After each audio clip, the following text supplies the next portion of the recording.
Bonjour à tous, merci à vous d'être là pour cette nouvelle vidéo. Aujourd'hui je vous présente les livres qui ont intégré ma pile à lire au mois d'octobre.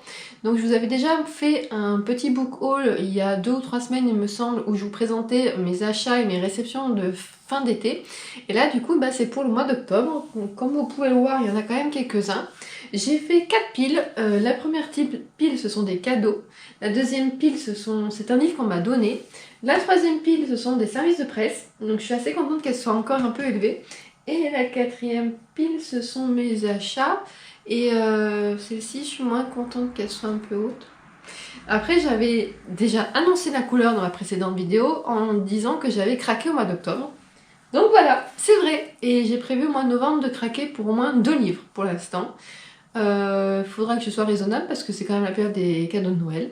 Mais voilà, 2 sûrs. Après, j'ai promis de ne plus toucher ma wishlist à mes sœurs pour s'il y avait besoin pour Noël. Donc je serai obligée de me contenir. Donc je commence tout d'abord avec les livres que j'ai en cadeau. Donc de la part de mon amie Cindy, j'ai eu Je m'attendais à tout sauf à nous d'Élodie Garnier aux éditions HarperCollins Poche. Donc c'est un livre que j'ai vu passer un petit peu sur les réseaux sociaux lors de sa sortie en poche et qui est, me semble, une relation amicale et amoureuse entre 2 femmes. Et ensuite, elle m'a offert La cérémonie du thé ou Comment apprendre à vivre le moment présent de Noriko Morishita aux éditions Marabout. Donc c'est apparemment le livre qui a inspiré le film Dans un jardin qu'on dirait éternel, mais je ne l'ai pas vu, donc je regarderai, je vais me renseigner. Donc c'est un livre qui contient 15 leçons pour être présent ici et maintenant et atteindre l'épanouissement. Donc j'ai hâte de le lire parce que j'essaie de lire davantage de livres de développement personnel ces derniers temps. J'ai lu au début d'année les 4 accords Toltec de Don Miguel Ruiz qui m'a énormément aidée parce que ça a été une période assez compliquée. Et depuis, je me suis un peu plus ouverte à la lecture d'épanouissement personnel et mon amie Cindy en plus connaît bien le sujet. Elle est quand même bien calée sur les livres de ce style-là. Donc je suis très contente d'avoir reçu celui-ci, je vais y arriver et j'ai hâte de le lire. Ensuite, en don, il n'y en a qu'un. Il s'agit de La librairie des chats noirs de Pier Giorgio Puluzzi aux éditions Gamester. Je pense que le titre dit pourquoi mon amie Manuela a pensé à moi. La librairie des chats noirs, voilà. Si vous ne l'avez jamais vu dans mes dernières vidéos, parce que monsieur se cache, j'ai un chat noir qui s'appelle Batman, donc ça ne pouvait que m'intéresser. Et mon amie du coup l'a reçu en service de presse de la part de Gamester et a décidé de me le donner. Et j'en suis ravie. Donc j'aimerais bien le lire d'ici la fin de l'année parce qu'elle m'en a dit le plus grand bien. Et en plus c'est pas un livre très long. Il fait 280 pages et c'est écrit de manière assez aérée. Donc je pense qu'il peut se lire assez rapidement. Pourquoi pas essayer de le caser dans une des consignes du Black November, donc qui est un challenge littéraire spécialisé sur le thriller polar qui a lieu en novembre et qui est créé par Séverine de Il est bien ce livre. Donc je me dis pourquoi pas essayer de le caser dans une consigne. Passons maintenant à mes réceptions services de presse. Donc j'ai reçu de la part du livre de poche une pile de romans policiers. J'ai fait mon tri, j'en ai gardé 3 pour moi et j'ai donné les autres à ma maman. Donc j'ai gardé La maison en lumière de Donato Carisi. J'y ai lu les 2 premiers tomes, donc c'est... il y a La maison sans lumière et La maison des souvenirs et La maison sans lumière. Et lui c'est la suite. En fait on suit à chaque fois le personnage de Pietro Gerber qui est un psychologue, pédopsychologue parce qu'il est spécialisé avec les enfants et il fait de l'hypnose. Donc j'ai lu le tome 2 en mai, j'avais bien aimé, et comme je les ai tous en poche, je suis contente d'avoir reçu celui-ci dans le même format. Et j'avais également reçu donc 2 tomes de Camilla Lackberg et de Azatraf. Donc le premier c'est Ça aurait pu être le paradis, voilà c'est marqué là, je cherchais où c'est que j'avais vu que c'était le premier. Et lui c'est Plus amer que la mort, donc là aussi tome 2.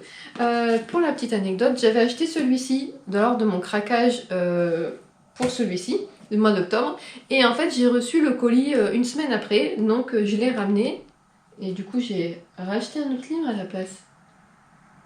Oui, que j'ai pas mis dans cette pile. Attendez, il en manque un. Et ben me voilà. Alors je le rajoute à la pile. Hop, c'est un tout petit livre comme vous pouvez le voir. Donc du coup j'avais ramené celui-ci, j'ai eu au lieu qu'il me fasse un remboursement ou un avoir, j'ai repris un autre livre. Et donc voilà, j'ai ces deux-là à lire. Camilla Greb est une autrice que j'aime beaucoup. J'ai pratiquement lu tous les livres qu'elle a écrits, sauf le dernier, L'énigme de la Stouga, qui est dans ma pile à lire et que j'ai envie de lire depuis un moment. Donc voilà, eux, je suis hyper contente de les avoir reçus, parce que de toute façon, j'avais acheté le premier. Et vraiment, ils me faisaient de l'œil depuis un moment. Ensuite, de la part de Michel Lafon, j'ai reçu L'étincelle du désert, immersion en solitaire dans le Great Victoria et le Gibson de Sarah Marquis. Donc j'étais invitée à une rencontre avec l'autrice en mois d'octobre, mais comme ça se passait à Paris, je n'ai pas pu me rendre sur place. En fait, j'habite vraiment à l'opposé, j'habite dans le 06. Donc autant vous dire que ça me fait traverser toute la France et en train, c'est pas hyper rapide. Parce qu'on a une portion, nous, de rail qui est trop petite pour que le TGV puisse aller vite. Bref, jusqu'à Marseille, c'est la misère. Donc voilà, j'ai pas pu me rendre là-bas, mais l'attaché de presse a quand même accepté de m'envoyer le roman. Donc le récit, donc je suis très contente. C'est une histoire où elle parle du deuil qu'elle doit faire de sa maman. Donc je pense le lire très rapidement parce que j'ai vraiment hâte de découvrir son récit. Ensuite, de la part des éditions XO, j'ai reçu 2 romans. Donc j'ai reçu L'Or maudit de Mireille Calmel, qui est le tome 2. Le tome 1 s'appelle aussi L'Or maudit. Vous le verrez sûrement pas, il est là-haut. Je ne l'ai pas encore fini. Je ne l'ai pas encore lu, tout simplement parce que je suis en retard dans les romans de Mireille Calmel. Il faut que je lise le tome 2 avec Margot de Dante, Le Templier de l'ombre. Voilà, j'ai lu le tome 1 à sa sortie et je traîne à lire le 2, mais sans raison, hein, parce que j'adore ce que fait Mireille Calmel. Et après ça, je partirai sur L'Or maudit, parce qu'en fait, je me rends compte que je commence à en avoir pas mal de retard d'elle, parce que j'ai aussi la duologie La fille des Templiers, et j'ai un autre à côté. Non, c'est bon, c'est Le Templier de l'ombre. Mais bon, j'en ai 5 en retard. Donc voilà, et comme je souhaite continuer de lire cette autrice, j'ai pas envie de prendre trop de retard. Je voulais quand même qu'on s'arrête un instant sur cette couverture que je trouve magnifique avec ce loup. Vraiment très belle. Donc merci aux éditions XO. Celui-ci sort le 7 novembre, il n'est pas encore sorti en librairie. Et enfin le dernier, j'ai reçu La Malbête de Gilbert Borde. Donc j'ai tout simplement demandé... En fait, XO envoie un questionnaire où il nous demande de dire les livres qui nous intéressent sur leur sélection. Et j'avais choisi celui-ci tout simplement parce qu'il parle de la bête du Gévaudan et qui se passe dans la région où j'ai grandi. Donc j'avais vraiment envie de voir ce qu'en disait l'auteur. Donc voilà, celui-ci est déjà sorti de mémoire. Il est sorti le 17 octobre, voilà, le 17 octobre, parce qu'ils nous ont quand même fourni avec une petite plaquette. Très complète d'ailleurs. Donc voilà, je pense que lui, j'aimerais bien le lire d'ici Noël pour pouvoir ensuite le faire passer à ma grand-mère, que je vois pas souvent du coup comme elle est en Auvergne. Mais j'aime bien lui faire passer mes lectures qui peuvent lui plaire, donc voilà, pourquoi pas le mettre un peu en haut de ma pile pour pouvoir le lire et lui le prêter après, lui donner quoi. Donc voilà pour mes services de presse. Et maintenant, place aux achats. J'allais commencer par une excuse pour justifier l'achat de celui-ci, mais j'en ai pas. À part que je suis faible. Bon, si, pour lui j'en ai une, mais voilà. Là, tout simplement, Bernard Minier, j'en ai même 2. Bernard Minier et Les chats et 14 histoires mystérieuses, diaboliques, cruelles. Les chats. Ouais, je sais, faut pas grand-chose, mais des Bernard Minier puis une histoire de chat, c'est bon, moi... J'y vais, je fonce. Donc c'est un recueil de nouvelles, je crois qu'il y a 15 nouvelles dedans. Ils mettent 15 nouvelles inoubliables, aussi glaçantes qu'envoûtantes, qui nous parlent d'amour et de folie, de mort et de vengeance, de cupidité et de jalousie, de mensonges et de ténèbres. Voilà. Donc il y en a 15, je me dis pourquoi pas le lire en mode calendrier de l'Avent. Bon, vous allez me dire, il y a 24 jours avant Noël, je le sais, mais pourquoi pas en lire une tous les 2 jours. Voilà, et comme ça, au pire, je l'étends un peu plus. Quoi, 15, ça fait plus. Bah oui, Laurie, ça fait plus. Ah, sinon, voilà, je verrai. Mais je pense le lire très vite. Ensuite, je me suis acheté 2 lectures de saison. Donc, 2 lectures de Noël qui vont bientôt être de saison. Donc, j'ai pris Le colloque de Noël de Lily Malone aux éditions Addictive Poche. Donc, c'est une romance. Voilà, j'aime bien lire des romances de Noël à Noël. Et j'ai également acheté Tu finiras par aimer Noël d'Erika Boyer aux éditions Hugo Poche. Ils avaient une collection avec des couvertures vraiment très très belles, comme tous les ans.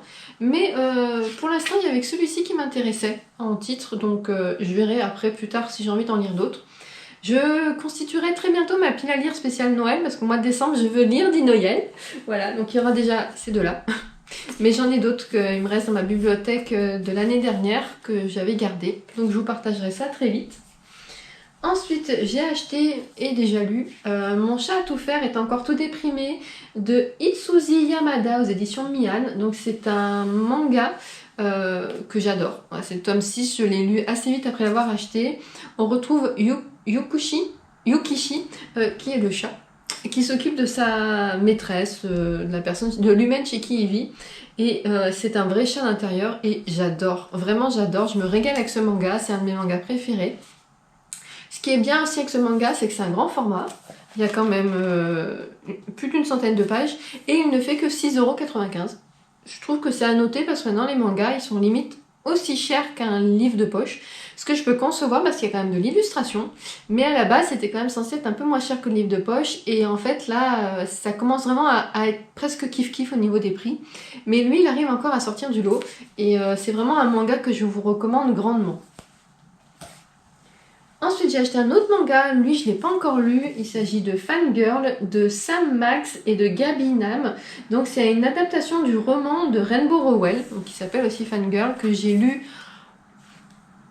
il y a, je pense il y a 6-7 ans. Voilà, Rainbow Rowell est une autrice que j'aime beaucoup. J'avais adoré Carry On d'elle, et d'ailleurs il y a une suite qui est sortie il n'y a pas longtemps. Mais je ne peux pas l'acheter parce qu'il est dans ma wishlist. Voilà, j'ai pas le droit de toucher. Et du coup, quand j'ai vu qu'ils allaient sortir un manga, je crois en 4 tomes sur ce roman, j'ai foncé. Donc là, on a une première couverture et on a ensuite dessous, voilà, une deuxième couverture. C'est la couverture, je crois, en VO, celle-ci. Hop, et là, c'est la couverture, il me semble, française. Elle est magnifique. Vraiment, le travail d'illustration est magnifique. Donc voilà, lui je lis et je pense le lire très bientôt. Alors, c'est pas... Il ressemble un peu à un webtoon, c'en est pas un. C'est le prix d'un webtoon par contre. Mais voilà, comme il y a 4 tomes, je me suis dit, allez, découvre cette adaptation, ça a l'air vraiment sympa. Ensuite, celui que j'ai acheté pour remplacer celui que j'avais en double, il s'agit de L'Empire des damnés de J. Christophe aux éditions de Saxus. Donc c'est un collector, la couverture est cartonnée. C'est un beau bébé de 1000 pages. En octobre, 20 jours pratiquement en octobre, j'ai lu le premier tome qui s'appelle L'Empire du vampire, que j'ai beaucoup aimé. J'ai adoré. Pas loin, l'écriture est géniale, l'histoire est bien, bref, je vais pas vous en parler maintenant, j'en parlerai dans un point lecture, mais du coup, c'est une duologie et j'avais envie de savoir comment ça se termine, donc j'ai craqué, j'ai acheté la suite. Ensuite, j'ai acheté sur Vinted Rebelle du désert de Alwyn Hamilton, donc c'est une intégrale, je crois, qui vient de France Loisirs. J'ai lu les 2 premiers tomes qui étaient parus chez PKJ il y a fort longtemps. Et du coup, j'avais jamais lu la suite. Et de mémoire, j'ai plus les 2 premiers tomes, je les ai donnés à ma soeur. Et quand j'ai vu qu'il y avait celui-ci, en fait, sur le dressing de... D'ailleurs, c'est Kimi Collection, si jamais vous voulez regarder sur YouTube. J'ai acheté 2 autres livres pour Calendrier de l'Avent d'une amie. Et je l'ai vu, je me suis dit, ah ouais, ça serait l'occasion de terminer la saga. Donc voilà, j'aggrave mon cas, mais du coup, normalement, c'est 3 livres et ça en fait qu'un. Ça tient. Et le dernier, il s'agit de Laine Bardugo, Le Familier, aux éditions Sabran. Donc c'est la même maison d'édition que celle de Saxus. J'ai fait un effort, je ne l'ai pas acheté en relié, en collector. Il était magnifique, hein, vraiment avec un super jaspage. Mais ces derniers temps, dit-elle après avoir acheté celui-ci, j'ai essayé de moins les acheter en collector. Lui, j'ai acheté en collector parce que le premier, j'avais en collector. Je me rends compte que ma logique est pas très bonne parce que les 2 autres de l'autrice, je les ai en collector, mais c'est pas la même histoire. Voilà. Donc j'essaie de me dédouaner comme je peux. Donc voilà, c'est une autrice que j'aime beaucoup. Les derniers que j'ai lus d'elle, c'était Jusqu'en Enfer, c'est de la Dark Academia. Là, on est sur une histoire qui se passe au XVIe siècle à Madrid. Voilà, en fait, je pense que le côté Espagne et tout manque déjà lié à l'auteur, mais après le contexte, elle est vraiment sympa. Donc voilà, j'ai une amie qui s'appelle Manon, qui a commencé ou qui va commencer à le lire très bientôt. Je peux malheureusement pas prendre le train en marche parce que j'ai une autre lecture de prévue, mais je pense que je vais essayer de la rattraper. Je suis pas sûre du tout de moi parce qu'elle lit super vite, mais je vais essayer pour pouvoir lire un morceau avec elle. Donc voilà pour ce petit book haul. Non, j'avoue, non, c'est pas un petit book haul, il doit y avoir 15 books. Hein. Donc voilà, pour ces livres qui ont intégré ma bibliothèque, je ne cherche pas à baisser ma pile à lire, parce que de toute façon c'est impossible, il y a trop de tentations, mais j'essaie de l'équilibrer, et c'est pas trop mal. On va dire que j'arrive à compenser plus ou moins mes achats par ma lecture, sauf quand je me lance dans un pavé de 1000 pages qui me prend presque un mois. Donc voilà pour ces achats. Petit récap de ce qui est sorti en poche. Ceux-là sont sortis chez PKJ, je crois les 3 tomes en poche. Comme d'habitude, je vous mettrai la couverture à côté. Ça non, c'est du manga. Ça c'est trop récent, trop récent. Il y a celui-ci qui est disponible en poche. Et vous avez donc ceux-là. Hop, les 2 romances. Le Bernard Minier. Les 2 Camille Agrève, je crois même pas qu'ils soient sortis en grand format ceux-là. Et La Maison des Ténèbres de Donato Carrisi. Donc voilà, je me rends compte que depuis quelques mois, j'achète davantage de poches que de grand format, parce que bah, tout simplement, c'est pas le même budget. Hein. Et en fait, je rembobine. À la base, j'achetais pas tant de grands formats, parce que les grands formats qui sont là, c'est beaucoup des services de presse. J'achète beaucoup les collectors de Saxus en grand format. Mais sinon, j'avais réduit ma consommation de poche parce que je recevais les livres en grand format. Donc quand ils sortaient en poche, c'était pas la peine que je les achète. Et maintenant, comme c'est plus le cas, ou très peu, à part de la part de la maison d'édition XO que je remercie, et ben du coup, j'achète plus de poches. Voilà, tout ça pour vous dire que dans les prochains book hauls, vous verrez, je pense, de plus en plus de poches. Sur ce, est-ce que vous avez déjà lu certains des livres que je viens de vous présenter? Si vous avez des avis, je suis preneuse, n'hésitez pas à me dire tout ça. Et qu'avez-vous acheté de beau au mois d'octobre, que ce soit en roman, en manga, en neuf, en occasion? N'hésitez pas à me le dire en commentaire. Sur ce, comme d'habitude, je vous remercie infiniment d'avoir regardé cette vidéo et je vous dis à très bientôt!